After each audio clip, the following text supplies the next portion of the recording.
Mighty Morphin Power Rangers Once and Always is a 2023 film commemorating the 30th anniversary of Mighty Morphin Power Rangers and the Power Rangers franchise. It premiered April 19th, 2023 on Netflix and runs for 55 minutes long. And there are going to be spoilers in this review.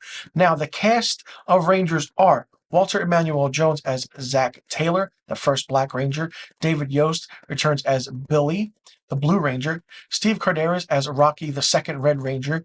Catherine Sutherland as Kat, the second Pink Ranger. Johnny Youngbosch as Adam, the second Black Ranger. And Karen Ashley as Aisha, the second Yellow Ranger. They all return in their respective roles that they played in the Power Rangers franchise. Not only that, Charlie Kirsch as Min Kwan is introduced as the daughter to Trini Kwan. Now, Trini was played by Thu Trong, who sadly lost her life in a car accident in 2001. Also, Amy Jo Johnson, Jason David Frank, and Austin St. John appear in archive footage and audio footage as well. Now, this movie goes right into it. There's no opening credits scene. We just get right into it. It's like an episode of the Power Rangers that starts and you're like, what's going on when you have to figure it out? It's 2022 and Billy is fighting a robotic Rita Repulsa and a gang of putties. Yes, you heard that correctly. Rita Repulsa is now a robot, and he morphs into the Blue Ranger as he's fighting Rita and the putties, and then later on is joined by Zach, Kimberly, Jason, Trini, and Tommy. Now, when Rita aims her lethal blast through her wand at Billy, Trini jumps in front of him and takes the brunt of it and gets vaporized, and she goes and she dies, and Trini's character dies. So it's really interesting to see that. Now the Rangers are lost. They're demoralized after the loss of Trini. Rita then retreats to her dark dimension. A year later, Zach has become now the guardian of Trini's daughter, Min. Min is this young teenage girl, who is still grieving about the loss of her mother.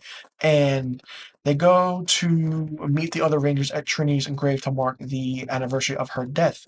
This is 1 year later. I mean, we're 15 minutes into this and it's already 1 year later.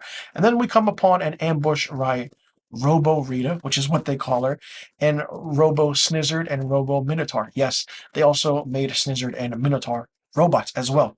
Snizzard captures Jason, Tommy, and Kimberly and imprisons them in a machine that Rita is using to gain powers from the Rangers. Now, after all of this happens, they get into a car and then the car flies off. It's like it doesn't make any sense. I was kind of confused at it as well. If you saw this like I was, then Billy reflects on how his actions led to Trini's death, and then remembering how he was scanning for remnants of Zordon, only to find certain fragments out there in the universe, and an evil purge from Rita Repulsa happened by the Z-Wave. If you remember what the Z-Wave is, then you know your Power Rangers history.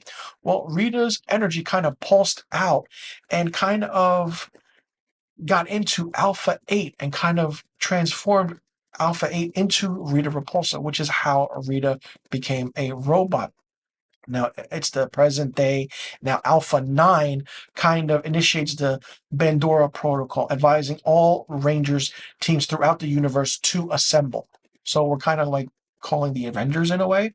While that's happening, former Rangers Kat and Rocky teleport to the command center under Cranston Technologies, which is what Billy uses as an underlining name.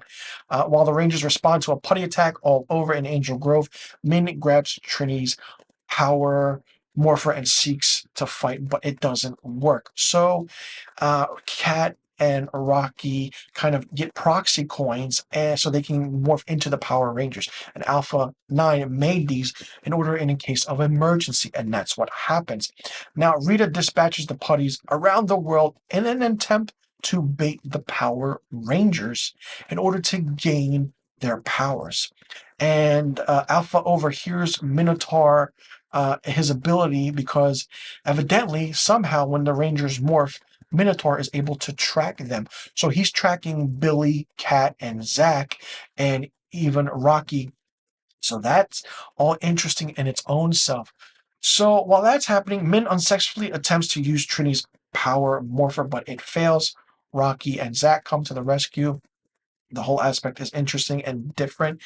And not only that, upon the return to Command Center, Zach kind of has a heart to heart with Min about the difference between vengeance, what it is to become a Power Ranger, how you have to be a Power Ranger, the responsibility of it, and all the aspect and the history that goes into it. Now, at a junkyard somewhere, Billy, Rocky, and Cat kind of lure out Snizzard and Minotaur, then trap them in a gigantic electromagnetic where they won't escape or anything. So, using cloaking devices, the Rangers evidently infiltrate Rita's moon palace, which is really interesting in its own self. And they kind of, do certain things. And the Min takes out one of the cloaking devices and goes on and tries to fight off Snizzard and Minotaur, but is confronted by Rita. They go back to the lair, and everything just happens. The aspect of what's going on, and it's a final showdown, which is really, really interesting. Now, Min once again tries to use her mother's power morpher, but in order to do certain things, but it's stopped. And the way Trini died in the beginning of this with the vaporizing blast from Rita's wand, Robo Rita's wand, she does the same thing to Min. Min falls. We think she's dead, but all of a sudden she gains visions of her mother, and then all of a sudden she gains the power of the Yellow Ranger, and then she leads the fight, and they all say it's morphin time. They all change into Power Rangers and they fight. And in order to free the other Rangers that Rita's draining powers for this time portal, they have to defeat Snizzard.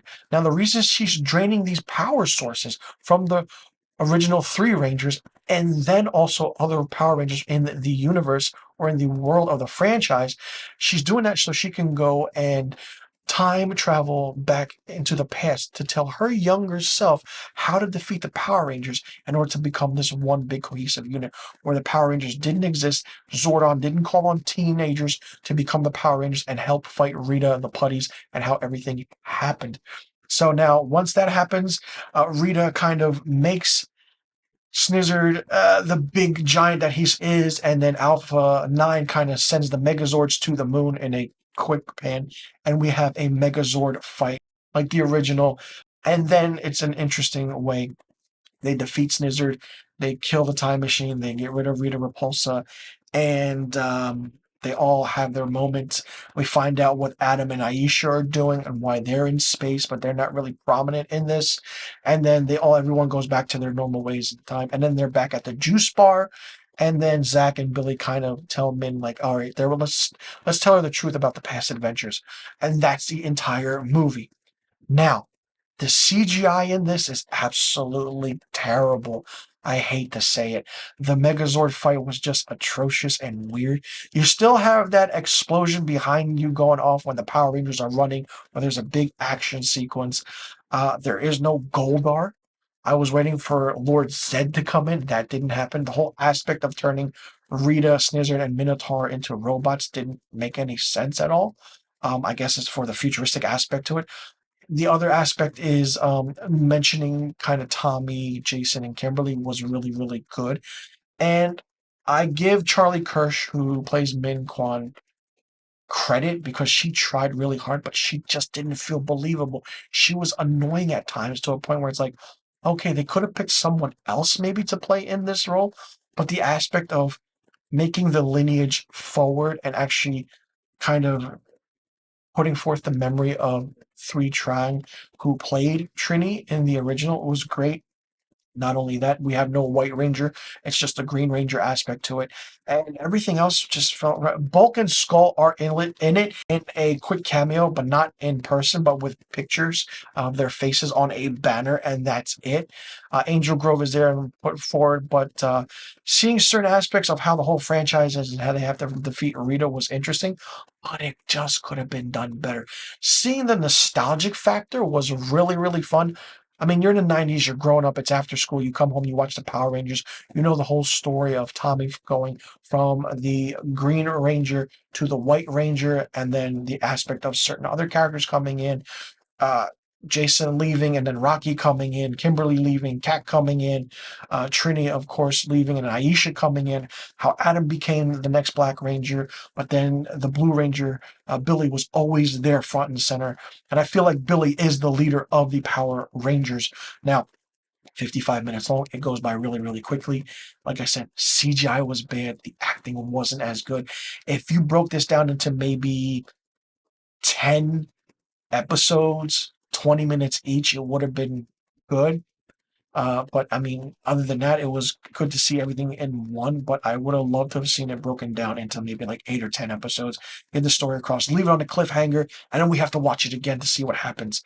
It was good to see the original Rita Repulsa actor in it for a quick shot when she's young. The whole aspect of time travel was there, finding other Power Rangers, assembling them, and this whole universe, and then all of a sudden throwing in the word family. I mean, then it became a Fast and Furious kind of conundrum with the dialogue. So I felt like it was just a mishmash of things, but the nostalgic factor was there. It just wasn't what I expected. Kind of bit of a letdown, but seeing its Morphin Time, the Megazord was great. But the fight scene on the moon, you should have just went back to the old ways of shooting the Megazord, how they did, and it would have been a lot better, and it could have been a smoother transition. How everything is, no Zordon, no Lord Zed, no Goldar, but I'm curious to see what happens. And then they could have mentioned Ivan Ooze a little bit, but they didn't do that. So not all is connected in the Power Rangers universe, but I feel like they're going to make another one because Zordon is not there. I mean, we know it's now Alpha 9. I'm like, Alpha 9? Wasn't he Alpha 5 in the TV show? And it dawned on me he was. So a lot of nostalgic factors, seeing and hearing the theme song, Go Go Power Rangers, you're going to have that in your head for a few months now. And I'm curious to see where this franchise goes from here and what can continue. For me, Mighty Morphin Power Rangers Once and Always gets 1 out of 5 stars. Let me know in the comment section below what you thought about Mighty Morphin Power Rangers Once and Always. Did you like it? Did you not like it? What did you think of it? What did you think about the story, the aspect of it, the nostalgic factor, seeing Rita back, but she's a robot, seeing Snizzard back, and seeing Minotaur back? What do you think of the CGI? What do you think of the fight scenes? Did it bring back any memories? And who is your favorite Power Ranger? And who was your least favorite Power Ranger? And did you like seeing everyone from the franchise return? And what do you think about the nostalgic aspect and the Easter eggs that were put into this show or this short 1 hour film? Let me know in the comment section below about all the questions I just asked, and also let me know what rating you would give Mighty Morphin Power Rangers Once and Always. And be sure you click that subscribe button and hit that notification bell for new review videos on my channel. I will see you all in the next review video, and thank you for tuning in.